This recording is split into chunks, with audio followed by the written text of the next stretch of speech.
పదునైన ఆయుధం కన్నా క్షణకాలంలో వచ్చే కోపమే అత్యంత ప్రమాదకరం. తొందరపాటులో ఉన్నప్పుడు మాట్లాడకపోవడమే మంచిది. సమస్యను కూడా చిరునవ్వుతో స్వాగతించడం అలవాటు చేసుకుంటే ఎంతటి కష్టమైనా నీ ముందు తలవంచక తప్పదు.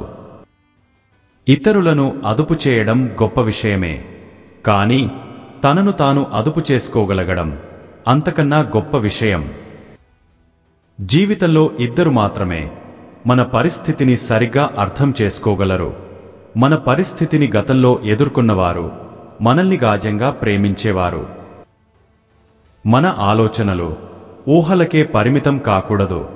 వాటిని ఆచరణలో పెట్టినప్పుడే అద్భుతాలు సృష్టించగలం. ఈ సృష్టిలో ప్రతిదీ అందమైనదే, కాకుంటే అందరూ అన్నీ చూడలేరు. మంచి ఆలోచనలు ఆరోగ్యం వంటివి, చెడు ఆలోచనలు కొత్త రోగాల వంటివి. అందుకే ఎప్పుడు మంచిగా ఆలోచిద్దాం, నిత్యం ఆరోగ్యంగా జీవిద్దాం. విజయాల నుంచి వినయాన్ని, పరాజయాల నుంచి గుణపాఠాన్ని నేర్చుకున్నవాడు జీవితంలో ఓడిపోడు. ఈ రోజుల్లో మనిషిని డబ్బే నడిపిస్తుంది. డబ్బున్నవాడు ఏమీ మాట్లాడకుండానే అందరి నోళ్లు మూయించగలడు. అందం కంటిని మాత్రమే ఆకట్టుకుంటుంది, మంచితనం హృదయాన్ని దోచుకుంటుంది. సహనం కోల్పోయిన వ్యక్తి సమాజంలో గౌరవప్రదంగా ఉండలేడు. కష్టంలో ఉన్నప్పుడు అవకాశం కోసం చూడు, అందివచ్చిన అవకాశంలో కష్టాన్ని చూడకు. అపాయాన్ని చూసినప్పుడు మాత్రమే ఊసరవెళ్లి రంగు మార్చుకుంటుంది, కానీ మనిషి అవసరమైనప్పుడల్లా రంగు మార్చుకుంటాడు. నువ్వు చెప్పేది నిజమే అయినా ఎదుటివాళ్లు వినడానికి ఇష్టపడనప్పుడు చెప్పకపోవడమే ఉత్తమం. పునాది లేని ఇల్లు చిన్న గాలివానకే ఎలా కూలిపోతుందో, చెప్పుడు మాటలు నమ్మే వాళ్ల జీవితం కూడా అలాగే నాశనం అవుతుంది. విలువైన వాటిని భగవంతుడు మనకు ఇచ్చే ముందు ఆలస్యం చేస్తాడు. ఎందుకంటే వాటి విలువ మనకు తెలియాలి కాబట్టి. స్త్రీని పురుషుడు అమితంగా ప్రేమిస్తే ఆమె అతడి బలహీనత అవుతుంది. పురుషుడిని స్త్రీ నిజంగా ప్రేమిస్తే అతడే ఆమె బలం అవుతాడు. సహాయం కోరడం తప్పు కాదు, కానీ ఆ సహాయాన్ని పదే పదే గుర్తు చేసే వారికి మాత్రం దూరంగా ఉండటం ఉత్తమం. తమకు తెలిసిందే వేదం, చూసిందే నిజం, విన్నదే వాస్తవం అని వాదించేవాళ్లకు వివరించడం అనవసరం. గౌరవం లేని పలకరింపు, మర్యాద లేని మాట, మనశ్శాంతి లేని సంపద, ఆరోగ్యం లేని జీవితం నిరుపయోగం. ఈ రోజుల్లో అవసరానికి అప్పు ఇచ్చి ఆపదలో ఆదుకుంటే మనకు మనమే డబ్బు ఇచ్చి శత్రువుని కొని తెచ్చుకున్నట్లు అవుతుంది. మనల్ని కన్నవారిని పట్టించుకోకుండా మనం కన్నవారితో సంతోషంగా ఉన్నామనుకుంటే రేపటి మన స్థానం అదేనని మరచిపోవద్దు. ఒక వ్యక్తి తన తప్పులకు న్యాయవాదిగా, ఇతరుల తప్పులకు న్యాయమూర్తిగా ప్రవర్తిస్తున్నప్పుడు మనుషుల మధ్య దూరాలు తప్ప ప్రేమాభిమానాలు ఉండవు. ఒకరి గతాన్ని బట్టి వారిని ఎప్పుడూ అంచనా వేయకండి. ఎవరికి తెలుసు ఎవరు ఎప్పుడు ఎలా మారతారో.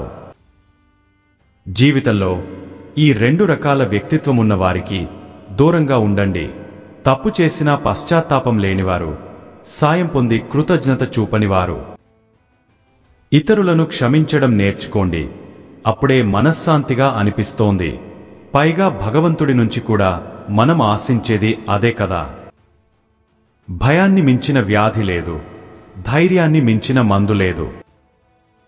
ఒకరి అలవాట్లు తెలుసుకోవాలంటే వాళ్లతో కలిసి కొన్నాళ్లు ప్రయాణించాలి. ఒకరి స్వభావం తెలియాలంటే వాళ్లకి స్వేచ్ఛ ఇవ్వాలి. ఒకరి ఉద్దేశం బయటపడాలంటే వాళ్లకి అప్పు ఇవ్వాలి. మన విలువలు మనకి తల వంచడం నేర్పిస్తాయి, కానీ ఒకరి అహంకారానికి ముందు కాదు అని తెలుసుకోవాలి. మన ప్రవర్తనతో అందరినీ దూరం చేసుకున్నాకే తెలుస్తుంది. మాటలు, చేతలతో మనుషులపై గెలవచ్చు, కానీ వారి మనసులు గెలవలేమని.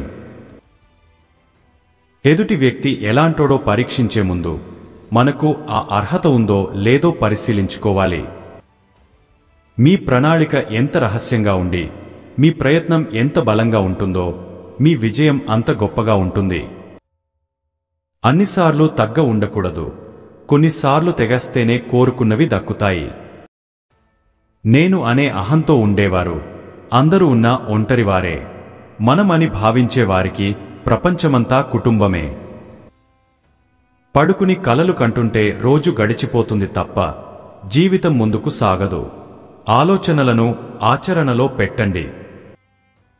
మనిషి విలువ నిర్ణయించేది అతని వద్ద ఉన్న ఆస్తులు కాదు, ఇతరులతో అతని మాట, అతడి ప్రవర్తన.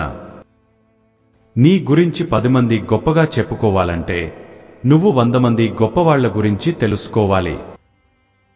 కింద పడితే బాధపడొద్దు. కింద పడిన విత్తనంలా తొక్కిన చోటే అందనంత ఎత్తుకు ఎదగాలి. అప్పుడు అంతా నీ నీడకే చేరతారు. ప్రతి ఒక్కరూ గొప్పవాళ్లు కావడానికి ప్రయత్నించవచ్చు, కానీ అది ఇతరుల పతనం కాకుండా మన ఉన్నతి ద్వారా సాధించాలి.